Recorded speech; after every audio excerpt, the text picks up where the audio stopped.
Boulders for as far as the eyes can see. Pretty incredible place, huh? You're probably wondering where I'm at. I'm actually not behind the camera. Believe it or not, I'm standing right in front of you. Still don't see me? Well, here I am, standing in the middle of one of the holes here in Boulder Field, located in Hickory Run State Park. In this video, we're going to take you for a tour of Boulder Field, also known as Boulder Lake. We explain the theories as to how it was formed and show you some of the cool features that you could come to expect at Boulder Field here. So if you're ready, come along with me. All right, so I do have a little cheat sheet here with some information I'm going to share with you. Boulder Field is an 18-acre bed of rocks. It's approximately 400 feet wide by 1,800 feet long. The rocks range in size from a few inches to over 20 feet in length and diameter. It was formed during the last ice age, and a glacier came to rest less than a mile away from here. There's two theories as to how this was formed. Number one is that the cold from the glacier formed a permafrost, which killed off all the trees and vegetation here, leaving exposed bedrock. Eventually temperatures rose, water melted and washed away all the dirt and material, leaving what you see right here. Theory number two, the glacier melted and the water seeped down into the bedrock and it froze and thawed, breaking up the bedrock into these big clusters of rocks and eventually formed what you see today. A lot of this does look like river stone. It is smooth and curvature, you know, as if you would see in the bottom of a river or lake. But it's pretty unique though. But there is different theories out there. But comment down below, tell me which theory you think is correct. Was it formed by the freezing and thawing of water, cracking the bedrock? Or do you think the glacier melted and washed everything away, exposing this? I'd like to know your thoughts. But with that said, now that we know how this was here, why it's here, we're going to start walking around now and show you the vast area of Boulder Field, or as I like to call it, Boulder Lake. And we're the only ones here today, so we have the whole place to ourselves. So it should be pretty fun. So the person joining me today is also supplementing as my camera person, none other than Jill. And she already fell and hurt herself, cut her hand open. Yeah. So you got to come here with a steady foot and a basic knowledge of how to navigate these rocks. It can be kind of tricky and you could easily hurt yourself. I recommend hiking shoes and to basically just take it slow and steady. But I'm actually going to head back over here now and show you where I was kind of hiding in that pit. Now, people often wonder, how deep is Boulder Field or Boulder Lake? Well, there's no real bottom because underneath all the stone is the earth, which obviously you could dig down into. But realistically, the depth of the boulders and rocks here is between 6 to 10 feet deep. That's what the park rangers have said in the past. So, like I said, when you're walking, you just got to kind of pick your footing. Some of these rocks do shift, but if you take it slow and easy, you shouldn't have any problems. But here is a hole, which is kind of hard to see from this vantage point, but I'm going to kind of duck down, but you can see it goes down, and that's where I was standing for my intro. And it looks like this isn't really natural. People come here and do this, which they're not supposed to. They tell you not to do this because it's disrupting the natural look of the area here, but on top of that, it's also a safety hazard. You could easily get your foot crushed, but there's numerous holes like this spread throughout and only a handful of trees in the middle. Now when you cross over there, there's actually a walking trail that takes you through the woods quite a ways. Parking is back here and there's more trails up that way, but we're going to kind of go long ways towards the other side of the lake. So I'm not going to show you our entire journey across it, but we'll show you some highlights here and there. So the key with this is to kind of look where you want to go, plot ahead 3 or 4 footsteps, and then go that way and repeat that over and over. You eventually get the hang of it, and then you can start almost taking big strides across here without even thinking about it. Here's another pit here. Someone uncovered. There's no pot of gold at the bottom, so again, no reason to do that, but they are here from people doing it.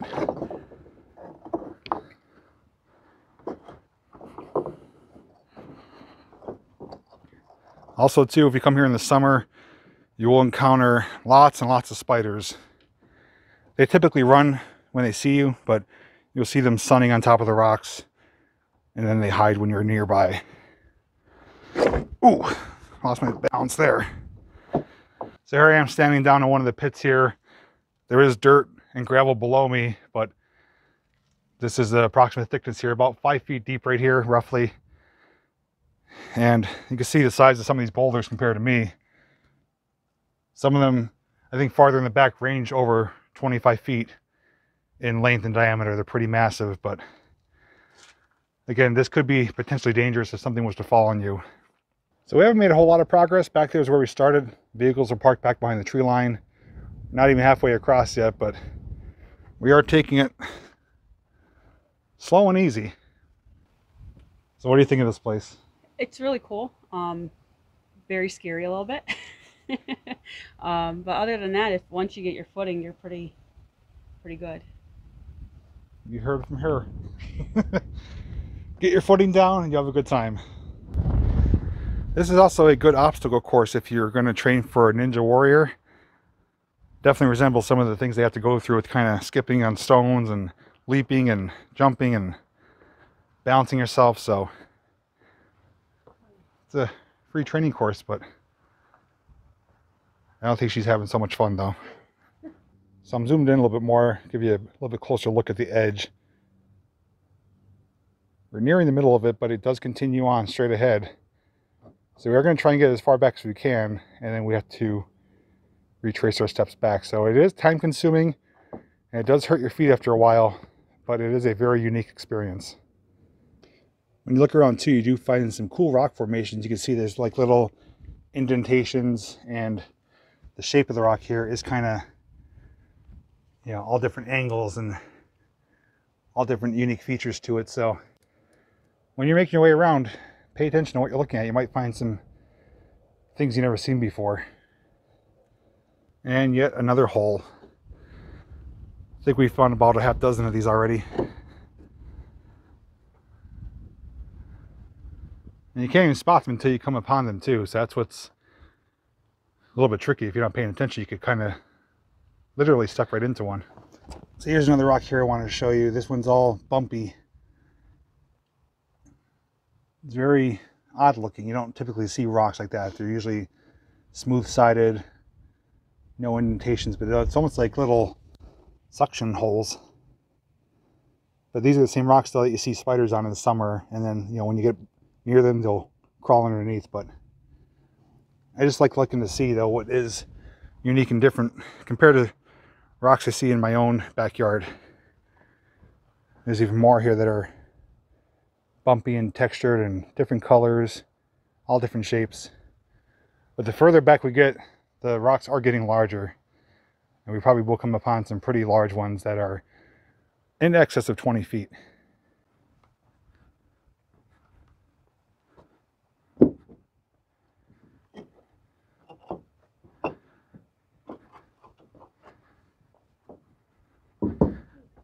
Also too, if you get tired while you're here, you could always find a pretty good sized boulder to sit down, take a break, give your feet a rest, take a drink of water, and prepare your next move.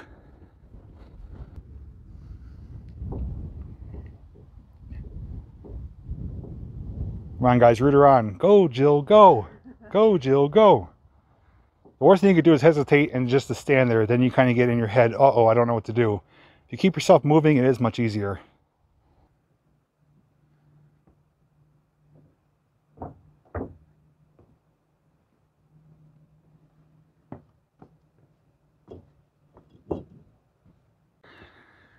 Okay, quick update. We are more than halfway across the lake now, or the field, whatever you want to call it. And navigating is, you know, pretty much the same. The rocks are much larger over here, a lot less smaller rocks and boulders, but a little bit sharper though, too. Yeah, they are a little more pointier in edge. But there are some nice big flat ones too, where you could just kind of navigate towards those to make it easier for yourself. You can see there's a massive one right there that's probably over 10 feet long. But we're going to head towards the tree line here. It does keep going. The very peak of it is over there, but it's just going to take a long time to get there, and it's just going to be repeating itself, rocks and boulders, rocks and boulders. So we'll get over here and show you kind of how it ends, almost like a shoreline for a lake. While you're watching this video, if you are enjoying the content, please give it a thumbs up. It's free, it only takes a second. And also comment down below, tell me, if you had the opportunity to come here, do you think you'd be able to navigate across these boulders? I'd like to know what you guys think as well. I'm sure if I could do it, you could do it. Yeah, she said if she could do it, anyone could do it. So if you're local to the area and you haven't done it, come here, check it out, experience it for yourself. And if you are not from the area and are passing through, it's a nice state park. There are other walking trails besides just the Boulder Lake. It's actually a huge park. It takes a long time to get here from the main road. You drive through miles and miles of woods and dirt roads. So there's something for everyone here, even if you don't like boulders. But if you're a fan of the Flintstones and their car made out of stone and their quarry they worked at, you'll feel right at home here. All right, so we're almost there. We are near the tree line. Got a lone tree there, a little wimpy tree there, and then the boulders kind of spill into the forest. So we're gonna head over there just to see where they end at. As I mentioned too, about one of the theories of the moisture getting in, freezing and cracking, that's pretty much what would happen. Bigger rocks cracking into smaller ones, and that's most likely from moisture getting in and freezing in the winters. Oh, there's even some kind of moss there or something. Something green growing there.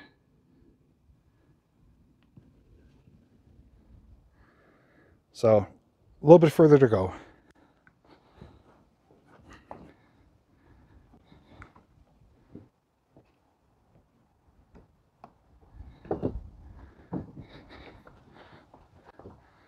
Okay, so we're kind of off the main field now. And still some, ooh, lost my balance. Still some gargantuan boulders here.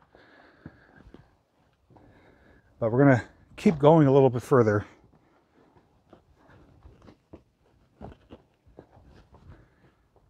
And here's some massive rocks. These are over 20 feet long here.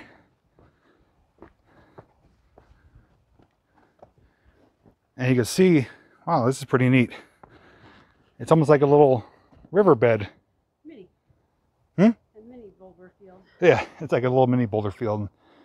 Another hole right there, but you can see it gets smaller now, works its way into the woods. Eventually they do dissipate and it turns into the forest ground. So this is pretty much what you would come to expect when you come to any edge of the Boulder Field. Just rocks upon rocks, and then you find yourself a nice place to sit down. All right, we're not alone. There's someone now here with us. Where are they at? Can you find them? Oh, there they are. Spy cam.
And as I mentioned earlier, this is pretty smooth stone. It's like almost like sandstone.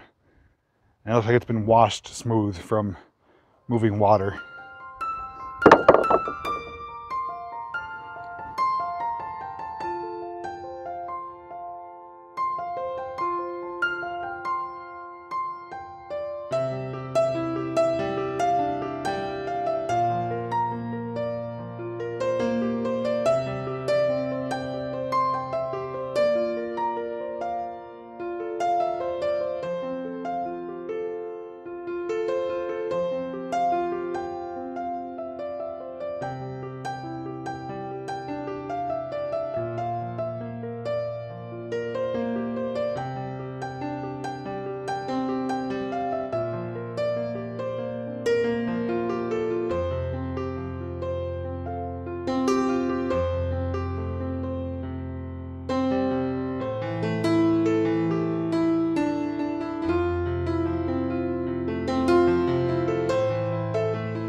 All right, so we made it back in one piece from the other side of Boulder Field, as I like to call it, Boulder Lake, and the bugs are getting bad now. A couple things I want to mention to you. Number one, this is a state park, so you can't bring your drone here and fly around. I already asked about that because I wanted to get you some aerial footage, but unfortunately it's not allowed. But you can look it up on Google Maps and get a good perspective of the size of the lake. Again, it's 18 acres, 400 by 1,800 feet. It's a good size area of boulders. The farther back we were, easier it was to navigate. The rocks are much larger back there, and we're able to move from rock to rock much easier. When you're getting back here near the parking lot, they're a lot smaller, a lot more shaky, wobbly stones, and it's a little more trickier and tiring on your feet. Aside from that, I don't recommend bringing young kids here, especially under the age of 5. It's much too dangerous for them unless you're really prepared to carry them across here. I wouldn't recommend it. If anybody 5 or older that's kind of, good at nimbling around, climbing, exploring, shouldn't have a problem here. If you're someone who's elderly, you could go out a little bit, sit down, take some pictures, but again, you're going to have to be prepared to do a lot of walking. It took over an hour for us to get across from one side to the other, right? Yeah. Yeah, so it is time consuming. If you get a good rhythm down, you'll pick up the pace a little bit. Sorry about the bugs here. But anyways, I hope you guys enjoyed the look at Boulder Field here at Hickory Run State Park. It's a pretty unique place. And again, as to how it was formed, there's 2 different theories out there. You can make your own judgment. Maybe come here in person, see it for yourself, and see what you think as to how it was formed. But either way, regardless of that, it's a really cool place to check out and something unique for Pennsylvania residents to come and experience for themselves. So any questions or thoughts about this video, leave your comments down below. If you enjoyed the video, please give it a thumbs up. It's free and only takes a second. And if you haven't already done so, you can follow me on Facebook, where I do share details and some material that doesn't quite make it to my YouTube channel. All that information can be found down below in the description. So with that said, I want to thank you for watching today. And until next time. See you in the next video. She stole my line. So how long have you been laying here?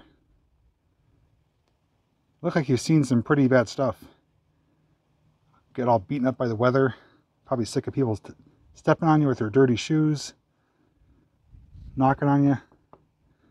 It's gotta be tough being a rock. There's one thing you gotta do when you come here, and that is run.